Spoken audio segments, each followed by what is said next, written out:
Hello viewers, আসসালামু আলাইকুম। আশা করি অনেক অনেক ভালো আছেন।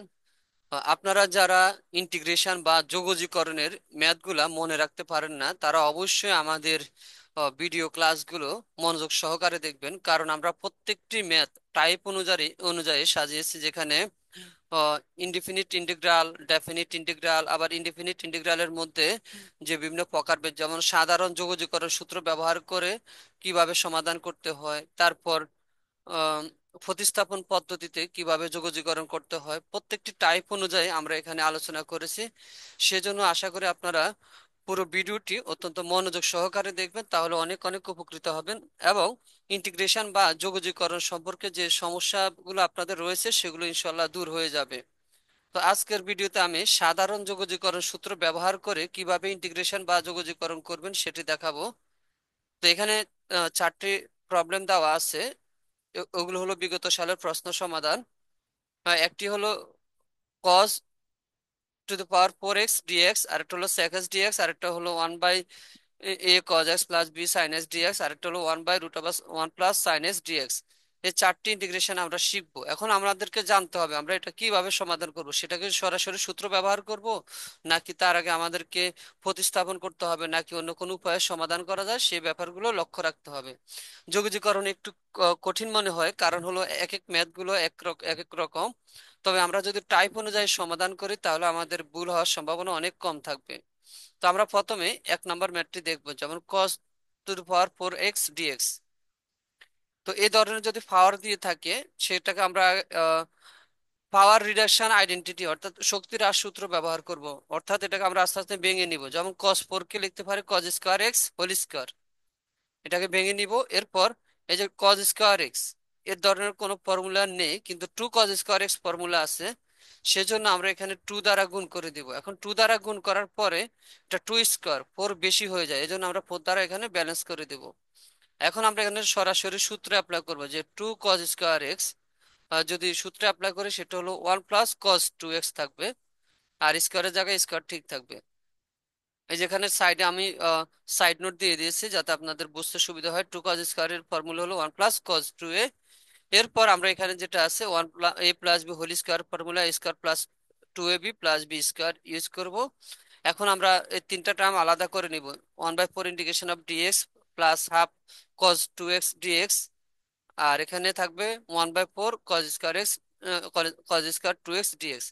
এখন এই দুটা কিন্তু ডিরেক্টলি ফর্মুলা ইউজ করা যায়। ইন্টিগ্রেশন অফ ডিএক্স মানে হলো এক্স, আর cos 2x কে ইন্টিগ্রেশন করলে হবে sin 2x/2। কারণ আমরা জানি cos এর ইন্টিগ্রেশন হলো সাইন, যেহেতু এটা এক্স না 2x, এই জন্য এটাকে আবার ডিফারেন্সিয়েশন করতে হবে। এই পার্টটাকে করলে আমরা পাই 2, তাহলে সে 2 দ্বারা ডিভাইড করতে হবে। এখন এখানে কিন্তু কোনো ফর্মুলা ইউজ করা যায় না, এটা যেহেতু cos স্কোয়ার রয়েছে। সেজন্য আমরা এখানে যে কাজটি করব সেটাকে 2 দ্বারা গুণ করে দিব, কারণ 2 দ্বারা গুণ করলে হবে 2 cos² মানে হলো 1 + cos 2a। আর 2 দ্বারা উপরে গুণ করলে নিচে 2 দ্বারা গুণ করে ব্যালেন্স করতে হবে, তাহলে 1/8 হয়ে যাবে। আর এখানে 2 cos² এর মানে হলো 1 + cos 2a, এ মানে হলো 2x, তাহলে 2 × 2x মানে হলো 4x। এখন আমরা যদি দেখি, এখানে আমরা লিখতে পারি x/4 plus sin 2x/4 plus 1/8। এরপর এটাকে আমরা 1/8 1 + cos 4x ডিএক্স যেভাবে আছে সেভাবে লিখতে পারি। এখন আমরা এটাকে আবার ইন্টিগ্রেশন করতে পারি। কিভাবে?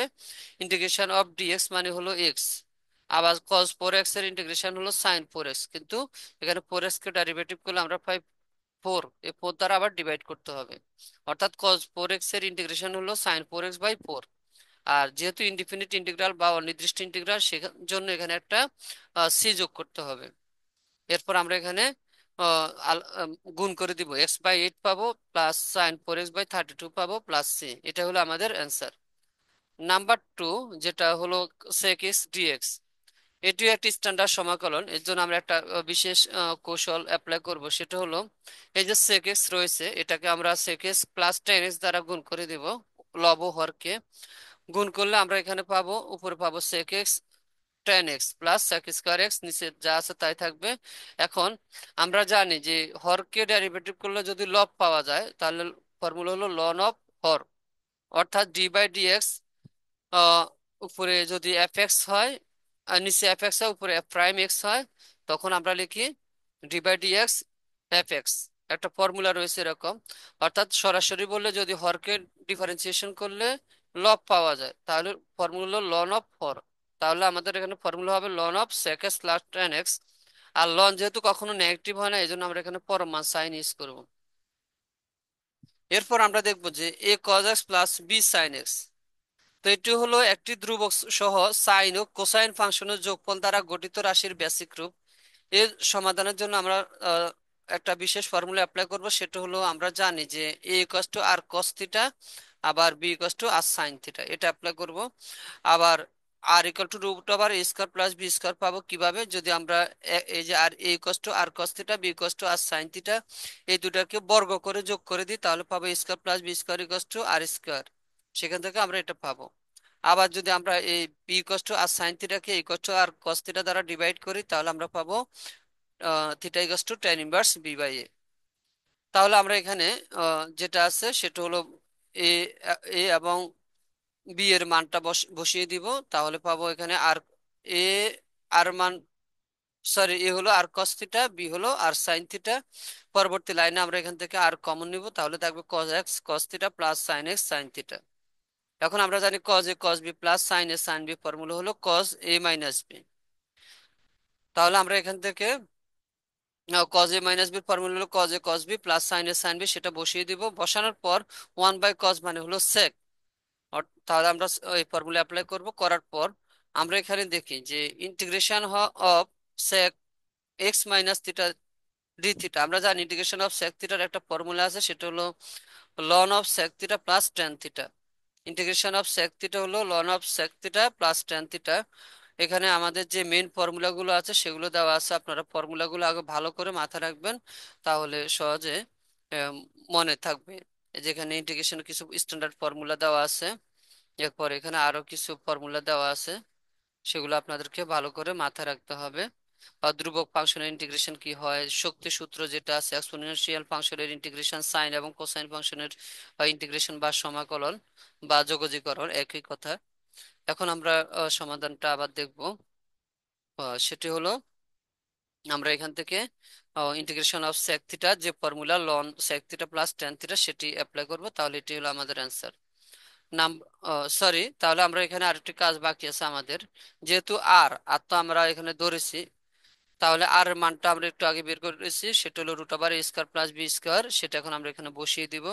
তাহলে হবে one by root over A square plus B square. আর এখানে যেহেতু থিটা, থিটা হলো আমাদের tan inverse B by A, যেটা আমরা একটু আগে বের করেছি, সেটাও বসিয়ে দিব। যেহেতু আমাদের যে মেন প্রবলেম সেখানে কোনো আর থিটা বলতে কিছু ছিল না, আমরা সেটা ধরেছি, এই জন্য আমরা এখন আর এবং থিটার মানটা বসিয়ে দিলে এই অ্যান্সারটা পাবো।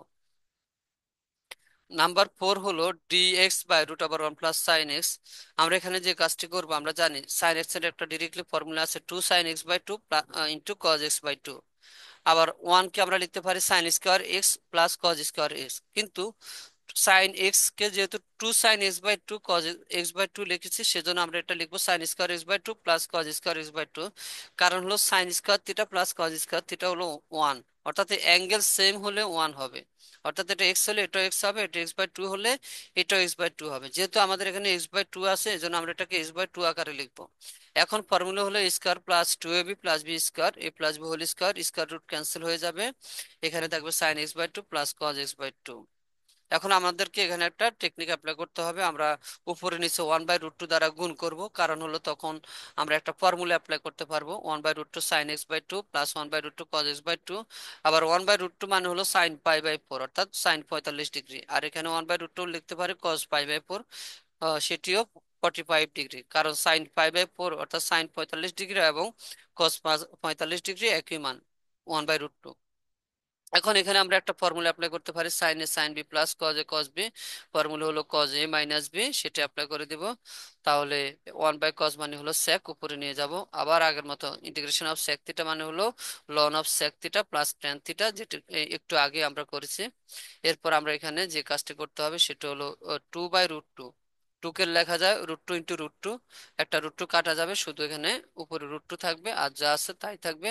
আর অবশ্যই ইনডেফিনিট ইন্টিগ্রাল বা অনির্দিষ্ট ইন্টিগ্রালে সি যোগ করতে হবে, অর্থাৎ ধ্রুবক ইন্টিগ্রাল কনস্ট্যান্ট যোগ করতে হবে। তো ভিউয়ার্স, আজকে এতটুকু। পরবর্তী ভিডিওতে আমি প্রতিস্থাপন পদ্ধতিতে যোগজীকরণ টাইপ 2 যেটা আছে সেটা আলোচনা করব। এভাবে প্রত্যেকটা ভিডিওতে আমরা ধাপে ধাপে টাইপ অনুযায়ী প্রবলেমগুলো সলভ করব, তাহলে আমাদের ইন্টিগ্রেশন বা যোগজীকরণ বা সমাকলন সম্পর্কে ভালো ধারণা তৈরি হবে এবং পরীক্ষা ভুল হওয়ার সম্ভাবনা থাকবে না। তো আজকে এতটুকুই। ভালো লাগলে অবশ্যই লাইক, কমেন্ট এবং শেয়ার করবেন। সবাই ভালো থাকবেন। আল্লাহ হাফেজ।